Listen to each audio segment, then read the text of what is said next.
এই যে ঘর মুছছে আমার গিন্নি। আমি ভিডিওটা করছি এই কারণে, আজকে আমাদের মনটা খুবই খারাপ। তার কারণ হচ্ছে আজকে আমার মার মৃত্যুবার্ষিকী, সেই জন্য আমাদের মনটা ভীষণই খারাপ। তো আমরা সন্ধ্যাবেলা মার জন্য যেটুকু পারবো করবো, সেই ভিডিও তোমাদের দেখাবো।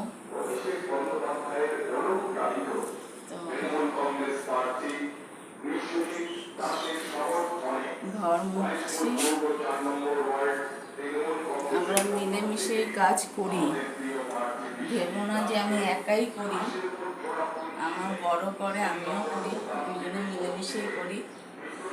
যেদিন তাড়াতাড়ি হয়, যার যেদিন তাড়াতাড়ি হয় সে সেই দিন করি। আমরা যাই করি মিলেমিশেই করি, তার জন্য অনেকের অনেক কথা। তো এই হচ্ছে আমাদের সংসার, আমরা যাই কাজ করি মিলেমিশে করি, যেখানেই যাই একসাথে যাই। আমরা একটু ভালো থাকার চেষ্টা করি সবসময়। এবার আমি করি, তুমি ঠিক আছে, রাখো।